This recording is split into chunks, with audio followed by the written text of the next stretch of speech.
I'm Farhana Yamin, and I'm a climate change lawyer, and I've been very active in the UN negotiations on climate change since 1991. And I'm also an activist. I've decided to join activist movements like XR last year. To what extent do you think international policies have been successful in tackling climate change? Well, over the last 30 years, there have been about 1,800, nearly 2,000 actually, laws enacted all over the world to protect us from climate change. Sadly, they are a long way short from where we need to be right now in terms of actually keeping us below safety levels, including the threshold of 1.5 degrees, which scientists say, above that will be really devastating. So a lot of progress, but not quite enough yet, is what I would say. And my role particularly has been around the negotiations of now 3 different treaties. There's the Climate Change Convention, the Kyoto Protocol, and then the Paris Agreement, and all of the implementing regulations, guidelines, and rules that were needed to flesh those out. So tell us about one of the success stories. I think Paris is a success in that it brought together every single government, every single country in the world put forward a national pledge setting out what it intended to do. Paris itself recognised for the first time that everyone needed to strive to a well below 2 degree minus 1.5 degree goal. I think Paris also has 2 other goals. There's a temperature goal. There's the goal of greening finance, basically reorientating our entire economies so that we, invest in new, cleaner forms of energy, transport, agriculture.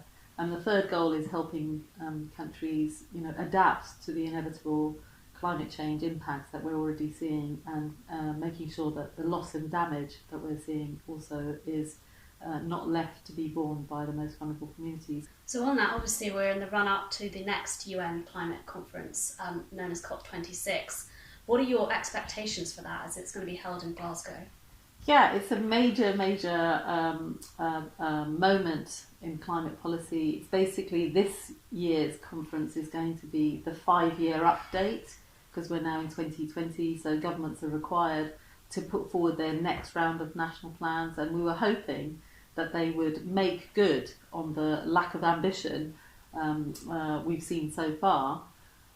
So my expectations are tempered by the fact that we're such a long way behind, and also the geopolitical developments in many countries are adverse.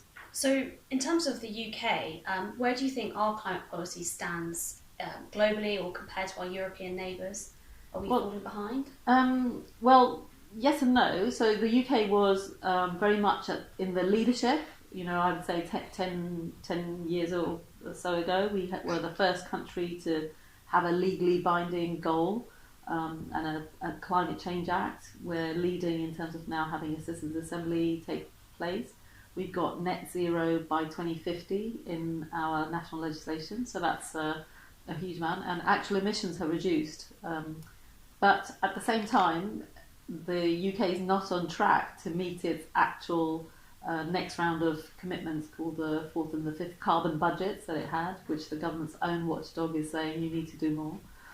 So what kind of regulation would you like to see coming in the next few years?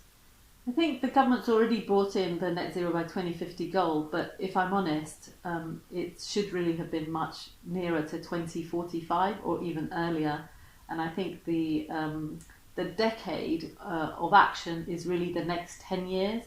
So one thing that we've learned is that you can't do these things incrementally on a 5-year budget, actually. What you need is an overhaul of our global economy and national economy, and something like a Green New Deal, where we recognise that tackling the economic, social, financial crisis together is probably a saner way of doing it. So you touched on the Green New Deal. Could you tell us a little bit more about that? The basic idea is that we tackle social inequality, and that you invest in infrastructure and planning, and have a sort of vision which tackles both climate change and social and economic inequality at the same time. Because essentially, if you don't bring on board everyone and show the benefits of climate action, in terms of improved housing, in terms of improved transport, in terms of improved and cheaper forms of energy, then you're not winning all of the population. So it was kind of like to turn things around from focusing just on carbon markets and CO2 reductions to focusing on how people experience the green economy. Do you think sort of strong policy and regulatory framework is more important than dynamic kind of business sector that brings on initiatives? I think we need both, and it's not one or the other. And often, we've been we're in a sort of binary, and you have to choose one thing or the other. We need strong regulation in order for private businesses and the financial sector to have a framework. So I think we're realising that the business and finance need purpose actually, and they need guidance and steering, and that can only come from citizens and the state actually deciding what the collective direction of travel is and making sure that there's a consistent and level playing field. And at the moment that doesn't exist because generally speaking the fossil fuel industry and nature depleting forms of agriculture and transport are given actually our tax break in an incentive. So we're incentivizing and creating the wrong regulatory structure altogether and financing that through our taxes and through our financial systems, and we need to reverse all of that. We need to very rapidly reverse all of that. So states and business and citizens need to come together to create those expectations, rules and regulations. So how do we do that? How do we bring those different groups together? I think it's been fantastic to have now citizens being more active. So you've seen a rise of social movements. Some of them have been focusing on the Green New Deal idea as a central element. Some have focused on truth-telling and on rapid phase-out of emissions like Extinction Rebellion. Some, like students and Fridays for Future, have been focusing on the injustice to future generations. And that is making businesses and governments take note, and they realise that they have not performed and adequately protected the citizens' interests, future and present. So I think all of those elements need to come together, and it's great that businesses and now governments are being kept on their toes and being reminded that citizens are watching them. So one of the main critiques that's maybe come out of that is that businesses are engaging in greenwashing rather than actually changing their practices. Do you think that should be punished more severely? Absolutely, yeah. One of the triggers for me in deciding to glue myself to the headquarters of Shell as part of Extinction Rebellion's April Rebellion was in fact the huge amounts of greenwashing and really false expectations that were being created very deliberately in the minds of the public and policymakers by the big fossil fuel companies. So if you look at their expenditure, since the Paris Agreement, they've spent $1 billion on essentially marketing, advertising, lobbying, and the total expenditures currently on actual green energy amount to 2, 3, 4, 5% maximum. It's not even 5% of their actual expenditure, and the rest, 98% is going on continued fossil fuel extraction, continued production, exploration of new reserves. So I think that disparity, the tiny sliver versus the impression that you're given in through newspapers, advertising, through what they say they're doing, really triggered my anger and upset, and I feel it needs to be very tightly regulated. And I think there are some brilliant efforts being taken by lawyers, for example, in courts to expose the historical distortion of truth and the actual potential fraud to misinformation campaigns, which we're now becoming aware of. And I think the regulators need to step up that and start, separating out the private interests of corporations and how they've used their very deep pockets to distort public policy. So just going back to sort of climate activism, do you think that, groups like XR have sort of reached their peak impact, or do you think there's a lot more to do? There's definitely a lot more to do, and I think that what we're seeing is these movements, including, many of the movements are led by students and other activists, and they've given, Exile's given a bit of a kick up the backside to, more traditional groups like Greenpeace and WWF and Friends of the Earth, and everyone's become much more galvanised. And there's a lot more to do. So I think there was a first wave of, response and reaction from governments, from the media, from citizens, but I think there's a long way to go, because we're still sadly very far behind from where we need to be. And we're sitting here talking in the middle of February, and we still have massive flooding, happening all over the UK, and we're now getting a taste of what the new normal climate would look like, and it isn't great. And we need citizens to be rising up all the time. So just on that, what can we as individuals, as students, do to help bring this transition? Well, I think there's many levels. There's personal change, and I think we need to all do personal change. We need to, I sort of focus on the 4 F's in my personal life. Fashion, so I've cut out and don't buy new clothes and try and recycle, upcycle, buy from charity shops when I need to. So fashion is a huge, footprint.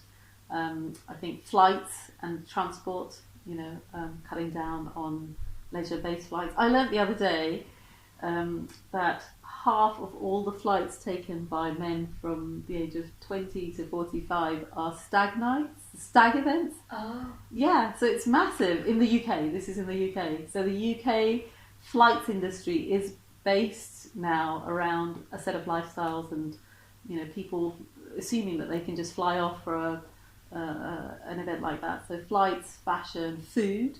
So switching to a plant-based diet is, really important. Again, you don't have to cut out meat altogether, but actually realising its massive impact globally is enormous. And then finance, our finance is our own personal finance is at the root and heart of the financial system, and we can decide to divest and invest in more positive forms of investments. So those are great, but at the same time, I think everyone needs to be more active, and we need bigger political changes than we're able to do just on our own. So I would say become an activist, join a movement, see what you can do collectively. Here in Camden, we've set up a community action hub called Think and Do, because everybody needs to think and do something differently. And it provides a collaboration hub for people to come together and create local projects, large and small. But the vision is, I hope before, especially Glasgow and COP26, to have as many hundreds, if not thousands, of think and do spaces, and really encourage students to set up a think and do space in a cafeteria, in a club, in schools, which is where we're working on, in a hospital, in a community centre, anywhere where you can find a space to meet. Come and use that as a place to collaborate and decide what you want to do. Yeah. Can you give us an example of an initiative that's come out of that kind of space? Yeah, there's 2 initiatives which I'm really, three that I'm really, really proud of at the moment. So one is has come from the school children who came and visited, and the heads that came and visited Think and Do, which is to hold a climate action summit across Camden, and they will then decide how to address the climate and ecological emergency. Another idea is to transform an entire estate, so social housing, using energy efficiency, rewilding, making all of the changes, but on one estate, all in one go. And then we've got another project which is creating, giving out trees, but in order to recruit climate champions. So the idea is to give out 2,000 trees. I think they're well over halfway to that. But the tree is part of someone accepting that they are guardians and stewards and becoming climate and ecological champions in their own right. So I think that those 3 are my favourites at the moment. But we've got about 90 ideas that came up from citizens. So actually, the exciting thing is choosing between all of these and deciding how we can take these forward. And I imagine it's quite helpful for combating sort of eco-anxiety and that sort of feeling of hopelessness that many people have talked about experiencing. Yeah. I think that, exactly. So creativity, as we say, is the antidote to despair, and also action, as Greta said very elegantly, where there is action, there is hope everywhere. And I feel it's that way round for me. Like I feel I can't just go around having a sort of hopeful attitude. I actually need to do things, and from that comes, connectivity. From that comes rekindling our relationships within our own communities, and that's really exciting. And people, are often very lonely or anxious, or feel that they can't, that their own actions are too small to make a difference. And coming together with 8, 10, 20 people, and it's snowballing into a bigger project, it feels really satisfying. So, if you were able to join us at the Green Business Forum, what kind of questions would you be asking our audience?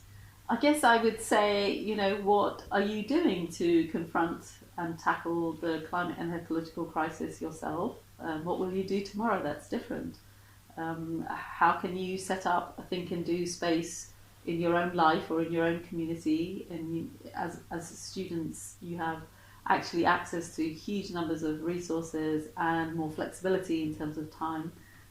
So I think, I would encourage everyone to decide in their own professional trajectory, where does the climate and ecological crisis sit? Where is your calling?